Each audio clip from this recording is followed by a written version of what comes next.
नमस्कार, स्वागत है आप सभी को आपके अपने चैनल कम्युनिटी हेल्थ केयर में। दोस्तों, आज मैं एक ऐसे इम्पोर्टेंट टॉपिक पर बातें करूंगा जो आप सभी को जानना बहुत ज़रूरी है। और आज मैं आपको बताऊंगा कि पाचन तंत्र कमज़ोर क्यों हो जाते हैं, डाइजेस्टिव सिस्टम वीक क्यों हो जाते हैं और अपने पाचन तंत्र को, डाइजेस्टिव सिस्टम को कैसे स्ट्रॉन्ग करें, कैसे मजबूत करें। वह कौन कौन से कारण है, वह कौन कौन से रीजन है जिस वजह से आपको इंडाइजेशन की समस्याएं होती है, हाइपर एसिडिटी यानी कि अत्यधिक गैस बनने की समस्या होती है, भूख की समस्या होती है, कॉन्स्टिपेशन की समस्या होती है, कलेजा में जलन, सीने में जलन, पेट भारी रहना, यानी कि अनेकों कॉम्प्लिकेशंस आपके बॉडी में होना शुरू हो जाता है जब आपको इंडाइजेशन की समस्या होती है, जब आपको पाचन की समस्याएं होती है। तो आज मैं उन समस्याओं से कैसे आपको निजात मिलेगा, कैसे आप उन समस्याओं से छुटकारा पाएंगे, इसी पर हम जानेंगे पूरी विस्तार से।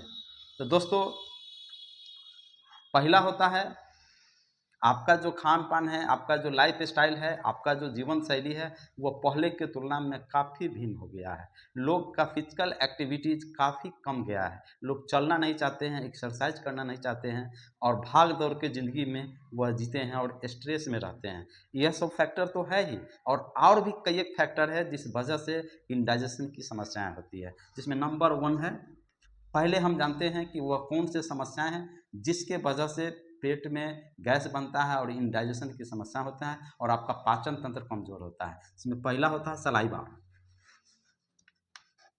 इस सलाइवा जो है एक तरह का एंटी बैक्टीरियल है और इंजाइम भी है जो आपके भोजन को पचाने में अहम भूमिका निभाता है। अक्सर लोग हाली हाली तेजी से जल्दी भाग दौड़ के ज़िंदगी में खाते हैं और चबाते नहीं हैं भोजन को, जो कि उन्हें अत्यधिक चबाना चाहिए। आपके पास 32 दांतें हैं तो 32 बार जरूर चबाना चाहिए। 32 बार नहीं चबाते हैं तो 20 से 25 बार। अगर कोई फूड कम्प्लेक्स मुंह में रखें, चबाना शुरू किए तो कम से कम 20 से 25 बार जरूर चबाइए। जितना अधिक चबाएंगे उतना ही आपके सलाइवा से लार ग्रंथि निकलेगा, लार निकलेगा, जो आपको इंजाइम का भी मदद करता है और पाचन में काफ़ी भूमिका निभाता है। तो सलाइवा सलाइवा का कम उत्पादन होना, जल्दी जल्दी खाना खाने से सलाइवा अत्यधिक उत्पादन नहीं कर पाता है, ठीक है, सलाइवा होता है। और दूसरा कारण होता है दोस्तों एस्टोमेक से, एस्टोमेक यानी कि अमाशय से जो एक तरह के गैस्ट्रिक जूस निकलता है ना, गैस्ट्रिक जूस निकलता है। तो यह गैस्ट्रिक जूस के वजह से अक्सर लोगों को देखेंगे कि ज़रूरत से ज़्यादा ओवर ईटिंग कर लेते हैं। ओवर ईटिंग के वजह से एक्सेस गैस्ट्रिक जूस स्रावित होना शुरू हो जाते हैं, जिसके वजह से उनमें गैस की समस्याएं बनना शुरू हो जाता है। तो एस्टोमिक से गैस्ट्रिक जूस है ना, अत्यधिक स्राव होना। तीसरा होता है दोस्तों लीवर से बाइल जूस निकलता है। लीवर से क्या निकलता है? बाइल जूस, जिसको हिंदी में पीत रस कहते हैं। जानते हैं बाइल जूस जो होता है, जिसको हम हिंदी में पीत रस कहते हैं, जो आप कोई भी फैटी चीज़ें खाते हैं, घी, तेल, ऑयल, बटर, मक्खन, मांस, मछली, जो भी फैटी चीज़ें, इसी का काम होता है भोजन को पचाना, यानी कि फैटी चीज़ों को पचाने का काम ये बाइल जूस निकलता है। आपका लीवर में गड़बड़ी आ जाएगा तो आपकी समस्याएं होगी। और चौथा होता है दोस्तों पैनक्रियाज से पैनक्रियाज जूस, पैनक्रियाज से पैनक्रियाज जूस, जिसको हम हिंदी में अमाशयिक रस कहते हैं।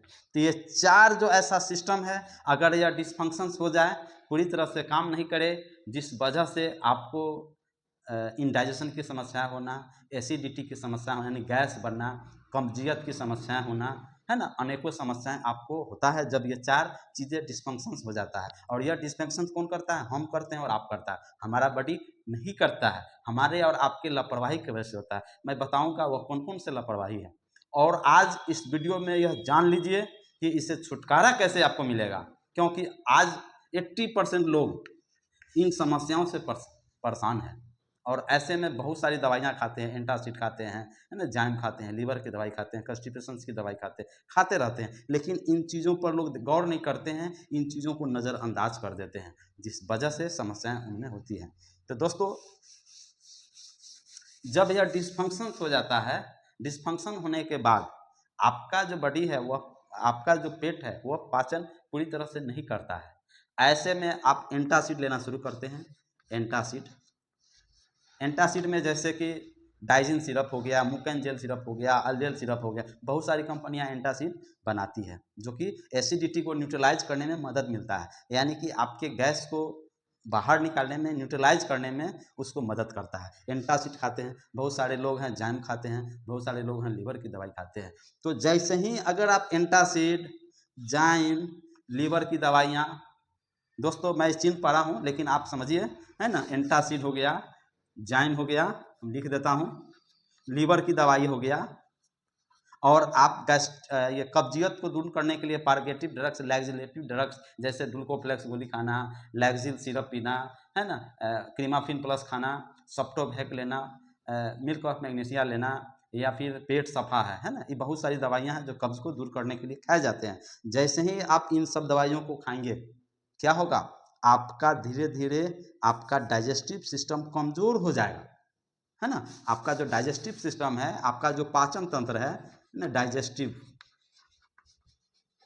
सिस्टम, SYST सिस्टम आपका कमज़ोर हो जाता है। और कमज़ोर होने से अगर आप लंबे समय तक दवाई लेते हैं तो कमज़ोर होने से आपको पाचन की समस्याएं होगी, इंडाइजेशन की समस्याएं होगी, और ये लंबे समय तक बने रहेंगे। क्योंकि जब बाहरी स्रोत से जब आप बॉडी को कुछ देंगे तो बॉडी ऑलरेडी वही चीज़ों को ग्रहण करेगा, और आपके नेचुरल तरीका से, नेचुरल प्रोसेस से जो हमारा भोजन को पचाने में जो मैंने अभी बताया है वह रोल प्ले नहीं करेगा, तो बाहरी सोर्स से कहिया ले दवाई खाएंगे, कब तक ले एंटासिड खाएंगे, कब तक ले गैस की दवाई खाएंगे। आज देखेंगे हर घर में पैंटॉप DSR, मैक्सिमम परिवारों में पैंटॉप DSR आदि हो गया हुआ है, खूब खाते रहते हैं, पैंटॉप डी खाते हैं, पैंटॉप DSR खाते हैं, जिनको जो डॉक्टर बतलाते हैं वह खाते हैं। कोई एसिलॉक खाते हैं, कोई ओसिट खाते हैं, कोई ओमेज खाते हैं, कोई बेब्राजोल का मिला हुआ खाते रहते हैं, कोई कुछ खाते रहते हैं। दोस्तों आपको इन चीज़ों को छोड़ना पड़ेगा।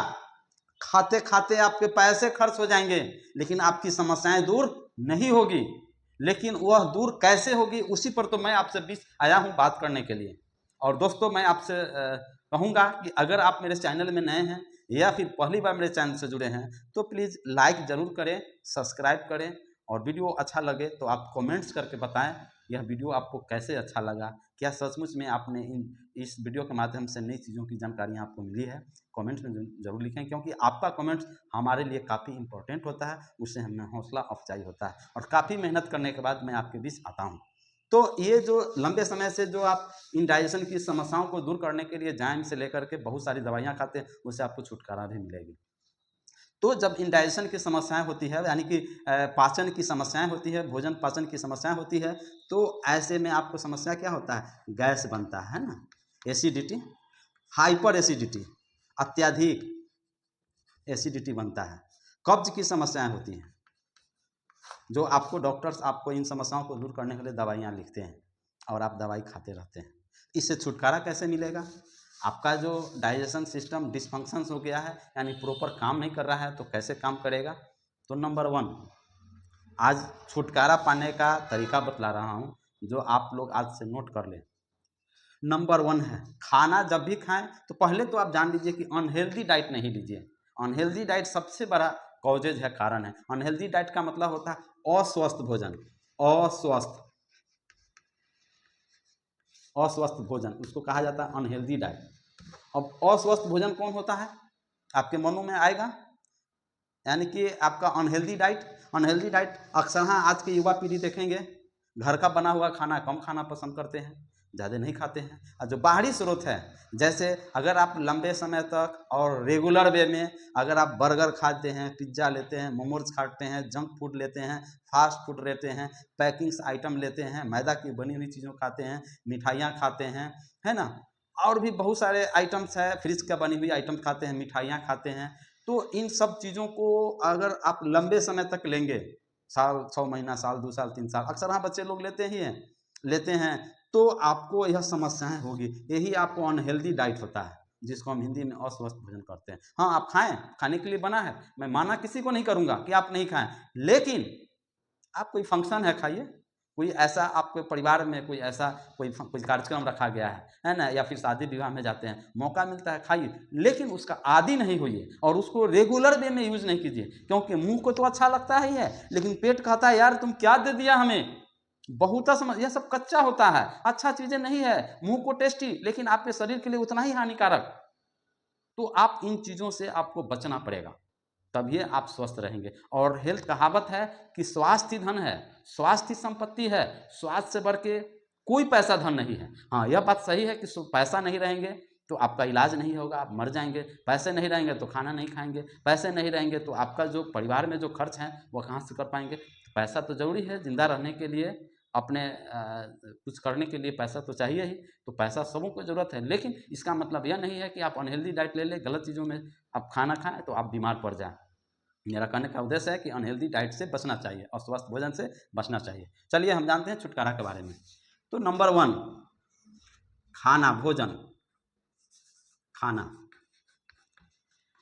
खाना को खूब चबा करके खाना चाहिए, जल्दी जल्दी फास्ट में 2-4 कौर चबाएं और निगल गए, चबाएं निगल गए।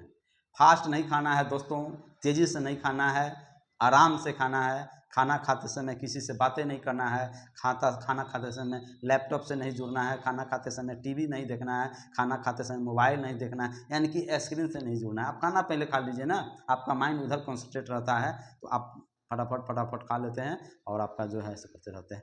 तो खाना को जल्दी जल्दी नहीं खाना है, खाना को खूब चबा करके खाना है। जितना अधिक चबाएंगे उतना अधिक सलाइवा निकलेगा, उतना अच्छा से पाचन होगा। तो अक्सर लोग इन बातों को हवा में उड़ा देते हैं और समझते हैं कि नहीं नहीं ये सब बेकार की चीज़ें हैं, ये होना रहता है तो हो जाता है। नहीं, आपका शरीर स्ट्रांग है, मजबूत है। हमारा भगवान, हम लोगों का जो भगवान है, बड़ा फुर्सत से हमारा बॉडी बनाया है, आपका शरीर बनाया है और सब कुछ भेज दिया है आपको जीने का जो भी प्रोसेस है, जो भी यह है, जो हमारे अंग है, तंत्र है, सिस्टम है, सब लगा दिया है। लेकिन हम लोग उसके खिलाफ चलना शुरू करते हैं, उसके खिलाफ काम करना शुरू कर देते हैं, तभी वो डिस्फंक्शन होता है और आप परेशानी में होते हैं। खाना जल्दी जल्दी नहीं खाना है, खूब चबा के खाना चाहिए जिससे सलाइवा अधिक निकले, लार अधिक स्रावित हो। नंबर 2, लोग देखेंगे कि अक्सर लोग क्या करते हैं कि खाना जो है, खाना कहते हैं, सॉरी, लोगों का जो पानी है, पानी कम पीते हैं। पानी कम से कम 8 से 10 गिलास, 8 से 10 गिलास प्रत्येक व्यक्ति को पीना चाहिए, यानी कि 3 लीटर कम से कम, 3 से 3.5 लीटर। पानी क्यों जरूरी है? आपको पाचन में मदद मिलता है, डाइजेशन की समस्याओं को दूर भगाने में अहम भूमिकाएं अदा करता है। आप जानते हैं, पाचन आपका जिस दिन अच्छा रहेगा उस दिन आपका मूड अच्छा रहेगा। जब आप शौचालय में जाते हैं, जिस दिन पेट आपका साफ हो जाता है वो दिन आपको खूब एनर्जी मिलता है, आपको खूब काम करने की इच्छा मिलती होती है, आपको टेंशन नहीं होता है, आपको फुर्ती मिल जाता है। मतलब एकदम लगेगा कि हल्का बॉडी है और सभी काम को आसानी से करें। और जिस दिन आपका पेट साफ नहीं होगा उस दिन सर में दर्द, पूरे बॉडी में दर्द और उसके बाद आपका पेट में दर्द, किसी का बात अच्छा नहीं लगना, मूड अच्छा नहीं रहना, है ना, खुशी नहीं मिलता है और आप हमेशा कचमच कचमच कचमच मच करते रहते हैं जब आपका पेट साफ नहीं होता है। तो आपको पानी कम से कम 8 से 10 गिलास पीना चाहिए। पानी कब पीना चाहिए? तो या तो खाना खाने के 1.5-2 घंटा पहले, खाना खाने के कम से कम 1.5 से 2 घंटा पहले पीजिए, या फिर जब आप खाना खा लेते हैं तो खाना खाने के बाद कम से कम 1.5 से 2 घंटे बाद पानी पीना है। जितना इच्छा करे पानी पीना है, लेकिन जब खाना खाते समय गाढ़ा लगे, पानी की ज़रूरत पड़े तो पानी पीना है। कितना? जब आपका गाढ़ा शांत हो जाए तब। लेकिन 2-4 चम्मच, 5 चम्मच या फिर 2-4 घूंट पी ले, गाढ़ा शांत हो जाए, फिर खाना शुरू करें। क्योंकि कभी कभी आप जब खाना खाते समय पानी अधिक पियेंगे तो कभी कभी पेटों में भी दर्द हो सकता है, समस्याएं आपको हो सकता है, ऐसे में आप परेशान हो सकते हैं। तो आपको इन चीज़ों को, 2 चीज़ हो गया। और तीसरा चीज़ है दोस्तों, आपको लोग over eating, over eating, over eating का मतलब लोग ज़रूरत से ज़्यादा खा लेते हैं। खाना है 2 रोटी तक खाते हैं, बढ़िया खाना, बढ़िया सब्जी मिल गया तो 5 रोटी। खाना है 4 रोटी तक खाते हैं 8 रोटी। खाना है 6 रोटी तक खाते हैं 10 रोटी। यानी कि ओवर ईट नहीं करना है। जैसे आप 4 रोटी खाते हैं तो आप 3 रोटी खाइए ना, एक कोना खाली रखिए ना। जैसे आपको 1 लोटा पानी हम आपसे मंगवाते हैं कि ले आइए 1 लोटा पानी, तो पानी अगर बड़ा भर के लाइएगा तो क्या होगा? कुछ छलकेगा, कुछ बाहर जाएगा, कुछ इन्हें उन्हें जाएगा, गड़बड़ होगा, है ना। और जब आपको कम लाएंगे, पानी लाने के लिए कहेंगे तो आसानी से भी आप ला सकेंगे और पानी की भी नुकसान नहीं होगा। दूध दोस्तों, पानी है छोड़ दीजिए, दूध की बात कर लेते हैं या अमृत की बात कर लेते हैं कि अब आप कम में लाएंगे तो आसानी से आ जाएगा, ज़्यादा रखेंगे तो ओवरफ्लो होकर के आपको बाहर गिर सकता है। तो आपको जितना भूख लगे उतना ही खाना खाना है। और किसी भी इंसान को कम खाने से मौत कभी नहीं हुई है। ज़्यादा ओवर ईटिंग खाने से, ज़्यादा अत्यधिक खाने से ही किसी किसी की मौत हो जाती है। पेट फूल जाना, अनपच कर जाना, काफ़ी समस्याएं हो जाता है। कभी कभी तो सर्जरी का भी नौबत आ जाता है, बहुत समस्याएं होता है। इसलिए अंडर फूड कीजिए, अंडर भोजन कीजिए, कम मात्रा में भोजन कीजिए ना, कोई दिक्कत नहीं है। ठीक है, तो ओवर ईटिंग नहीं करना है। तीसरा, चौथा जानिए कि लोगों का फिजिकल एक्टिविटीज नहीं है, रेगुलर एक्सरसाइज, रेगुलर एक्सरसाइज यानी कि लोगों को अभी अगर 2 किलोमीटर कहीं जाना पड़ेगा, 1 किलोमीटर कहीं से मुलाकात करना है, जाना पड़ेगा, लोग मोटरसाइकिल निकाल लेते हैं, मारुति निकाल लेते हैं, जो उनके पास ये है सुविधाएं हैं, निकाल लेते हैं, चले जाते हैं। पहले के समय क्या होता था, लोगों को मुलाकात करते थे तो लोग 2 किलोमीटर 4 किलोमीटर पैदल जाते थे, पैदल टहलते हुए जाते थे, आधा घंटा 1 घंटा बैठते थे, गपशप करते थे, फिर वहाँ से पैदल आते। कितना पहले का अच्छा था, कितना लोगों का फिजिकल एक्टिविटी। लेकिन आज का क्या स्थिति है, आधा किलोमीटर भी लोग पैदल नहीं चलना चाहते हैं, और चला दीजिएगा तो लोग हंफने लगते हैं, परेशान हो जाते हैं। ऐसे में तुरंत दवाई खाओ, तुरंत इलाज कराओ, तुरंत समस्या देखो। तो ये बीमारी का जड़ आप तो खुद हैं। तो आपको रेगुलर एक्सरसाइज करना है। कम से कम अगर आपका उम्र 35 साल है, 40 साल है या फिर उससे अधिक है, तो आज से ही आप स्टार्ट कर दीजिए एक्सरसाइज करना।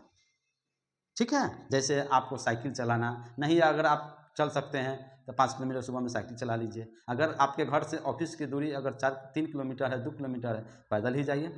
पैदल नहीं सक रहे हैं, साइकिल से जाइए, फिर साइकिल से आइए, कोई आपत्ति नहीं है, कोई आपको छोटा नहीं कहेंगे, क्योंकि जानते हैं कि स्वास्थ्य से बढ़कर दूसरा कोई संपत्ति नहीं है। इसीलिए किसी न किसी रूप में आप कुदाल चलाइए, खेती कीजिए, सुबह में कम से कम 5,000 10,000 कदम चलिए, डेक चलिए। यानी कि एक्टिविटीज आपको रखना है। अगर आप ऐसा कर पाते हैं जो मैंने आपको बतलाया है, मैं आपको दावा करता हूं, मैं आपको गारंटी देता हूं कि जो आप लंबे समय से दवाई खा रहे हैं वह आपको छुटकारा मिलेगा, और आप अच्छा महसूस करेंगे, और उस दिन से आपको लगेगा कि एकदम हम स्वस्थ हैं, हम अच्छे हैं।